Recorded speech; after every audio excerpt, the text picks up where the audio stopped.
Hi, I'm Millie Gates, and I'm really excited today to talk to you about Taoism. It's one of the major religions in the East, and definitely one that has some very interesting and popular practices that you may be very familiar with, but might not even have known it was associated with that.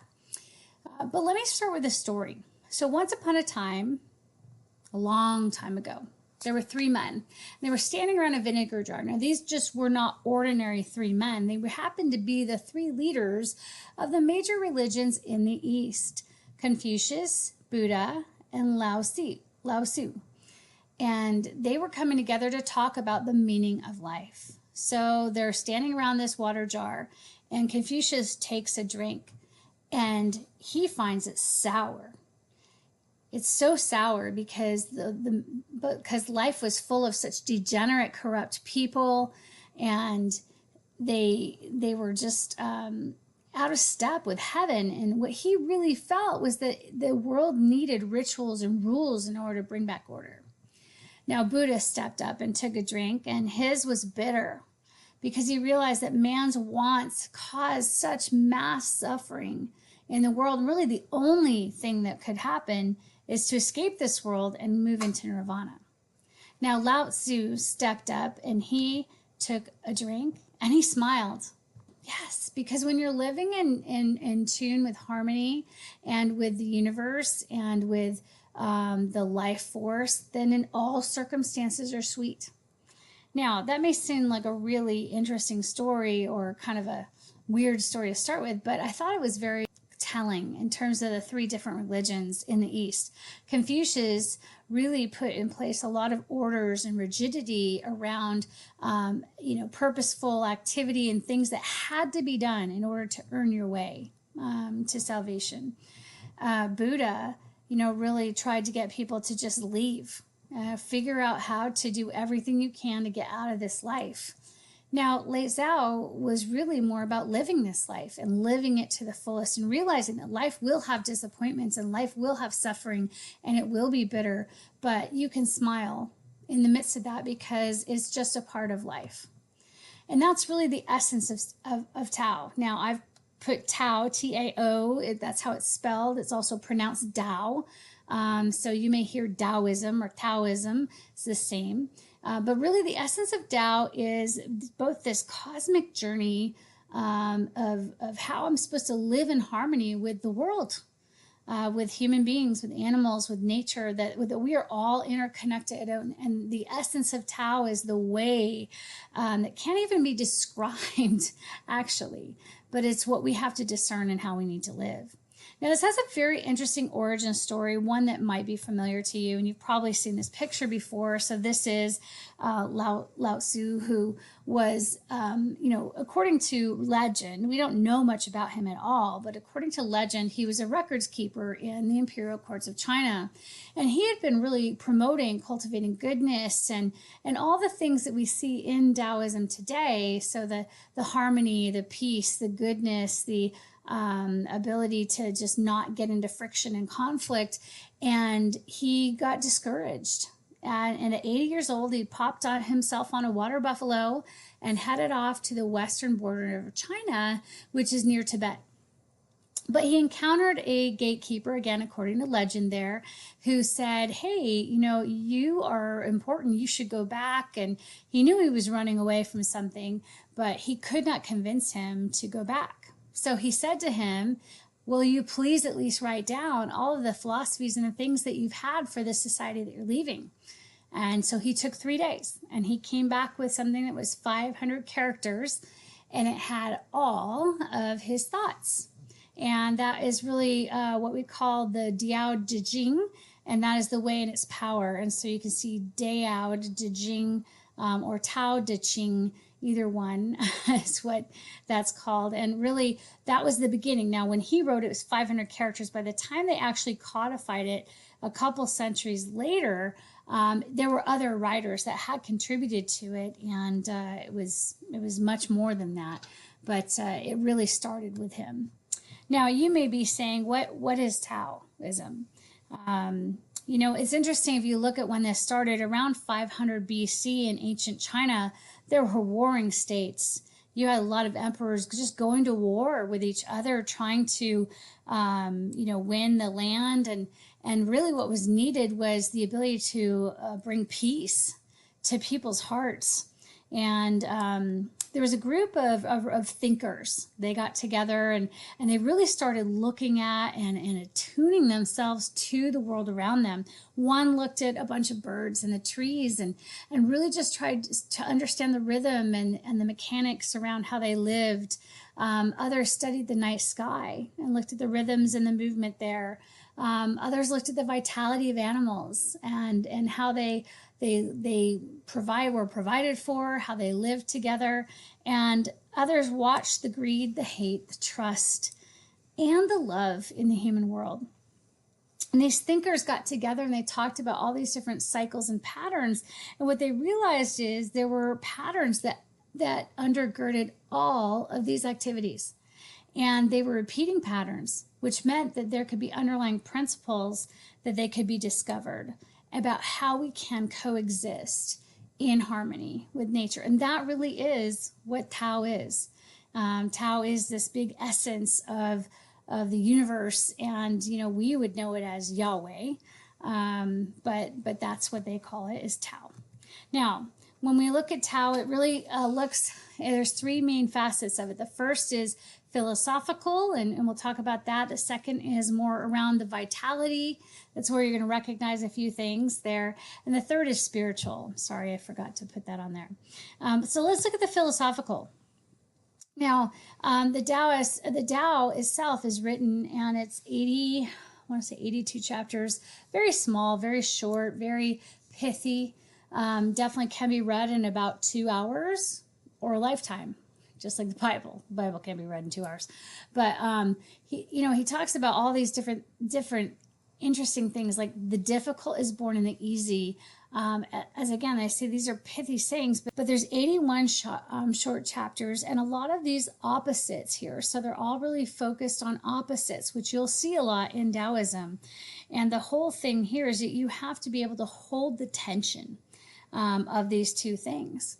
And just like the high and the low, the being and the non-being, difficult and easy. What you're going to see in Taoism is just a lot of different pairings that come together. And so that's a grounding in the philosophy. Now, this is probably what you've seen a little bit more of. I've seen this in the park in Dallas and other places. This is called Tai Chi.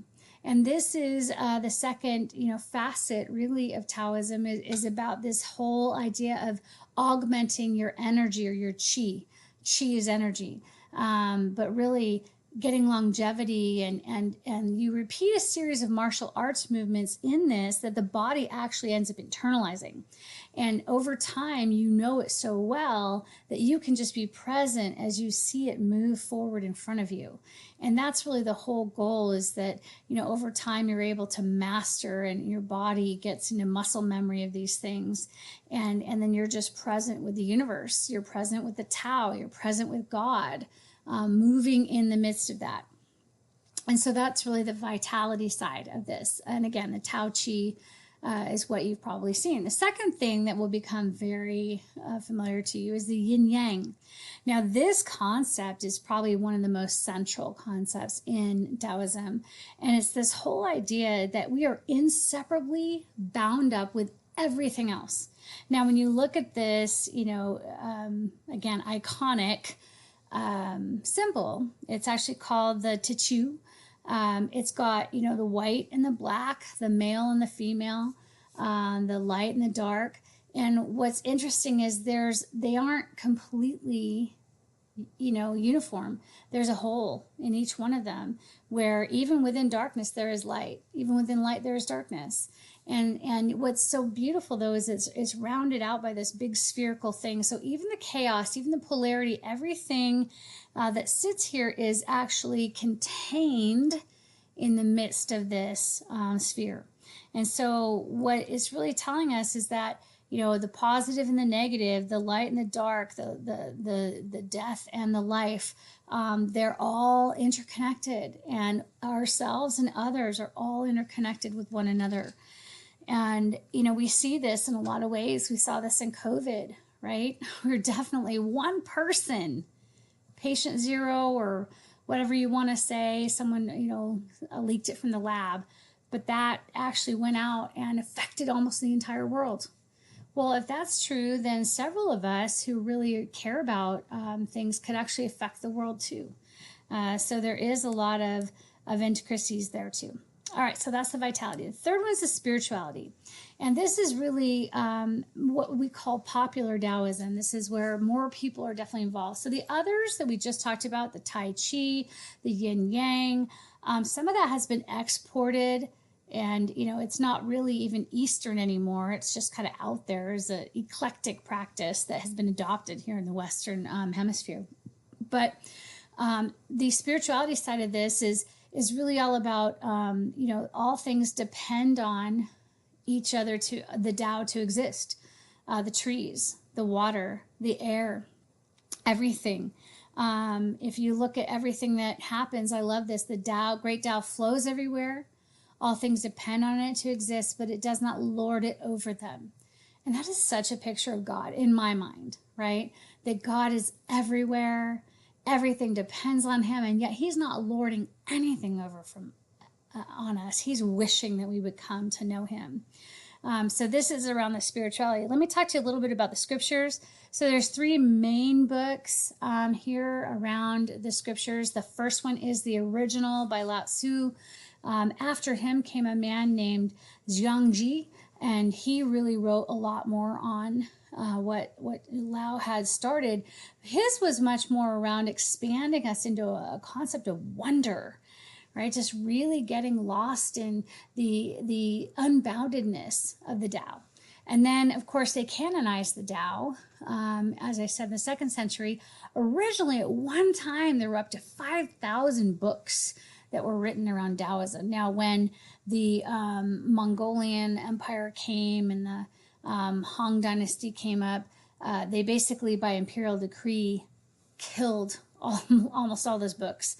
And so, the canon that was eventually created, the last full printing in 1926, had about 1,500 books total there. Now, when we talk about the Tao Te Ching, as I said, it's a little bit of a pithy type read, and I don't mean that in a bad way. But, if you want something to become straight, first let yourself become twisted. If you want to become full, first let yourself become empty. If you want to be new, first let yourself become old.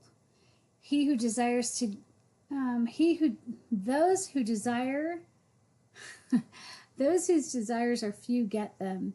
Those whose desires are great go astray. So that's just an example of living in harmony with the Tao. And again, every one of those chapters has some interesting components to it. The other thing is that these scriptures have all been broken into kind of 3 main caverns or 3 main groupings of thought.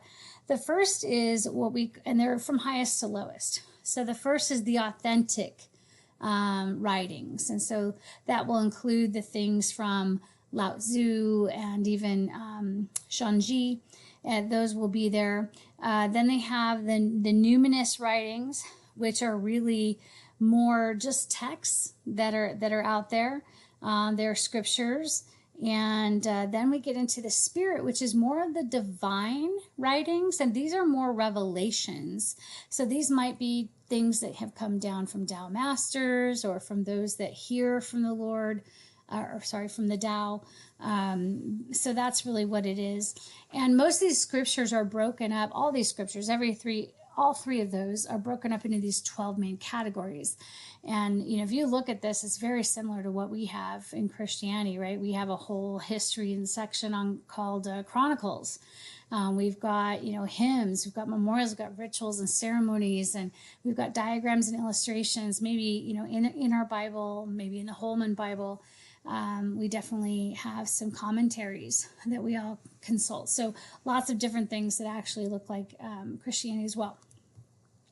Now, the other thing is the whole idea of good versus evil. And this was really interesting to get a little bit into. And I'll be honest, I didn't have a time to get that much into it. But, there is the belief that there are rewards and retribution. Now, what they believe is that those rewards and retribution basically come with you like a shadow. Like, if you have done good things, then the shadow will be good. And if you've done bad things, that shadow is going to be long. And that there are actual spirit beings here on earth that take notes to note of your transgressions, how severe they were, how intentional they were, and they assign punishment to that. Let's stick with the rewards just for a minute, because that little guy looks a little bit ominous. Anyways, living righteously, if you're doing that, you're living great with nature, you're being kind, your heart is consistent with your actions. It's not like, oh, I've got to do this, but you actually do it and you choose the right way, that you can get rewards, and you might even earn more immortality here. Now, what's interesting about that is that to get immortality, you have to prove, if you're older, like 1,300 good behaviors or 1,300 good things that you've done that merit consideration. If you're younger, only 300.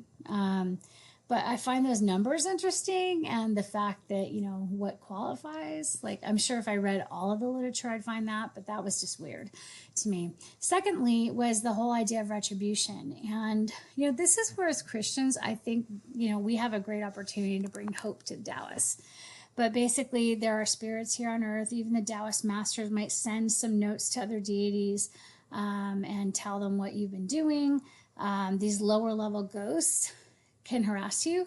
Now, you can pray and ask for relief from them.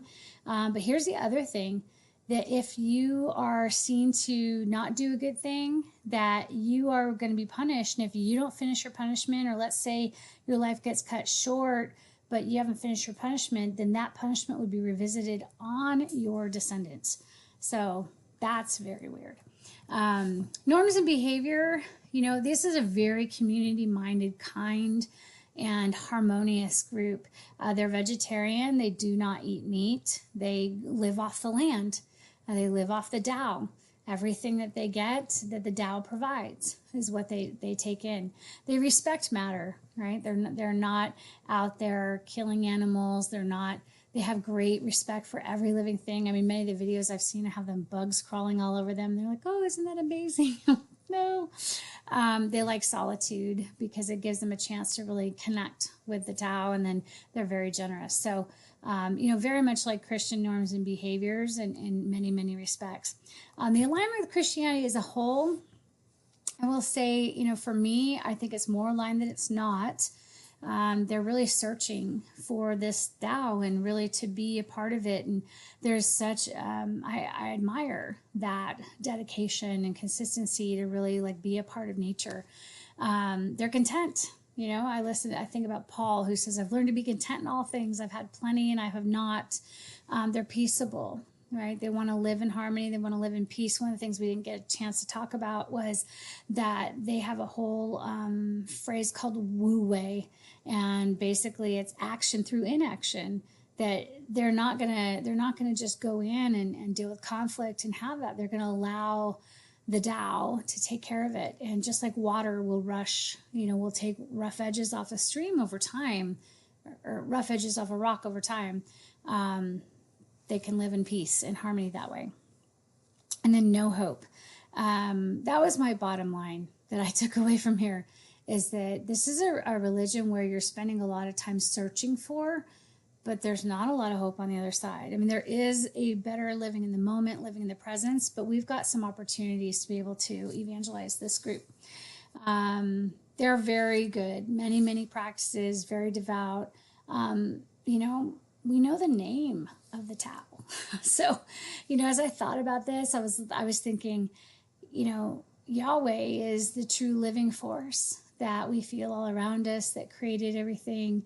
The spirit that we feel inside us, the chi, the energy, that's the Holy Spirit. And then the reconciliation of all those crazy things with the yin and yang and the chaos, and all that reconciliation comes through Christ. So I think there's some really interesting things that we can do here to help evangelize them and show them that.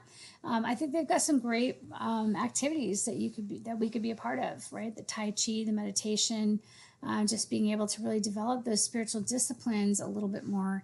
And then reading the Tao Ching with finding parallel scriptures. There's so much in here that actually seems even close to our own scriptures. even where, it says the Tao is the way. Well, Jesus says, I'm the way. So it is interesting to see there's more hope there. And then lastly, offer hope. I would hate to be wondering at the end of my life, am I going to be tormented by ghosts, or am I going to prove that I earned immortality, or do I just return to the earth and become one with the Tao? I think we have a lot of hope to offer them. So we've got a long way to go, but as Lao Tzu said, the journey of 1,000 miles begins with one step. Hope this has been helpful. Thank you for listening, and I hope you learned something.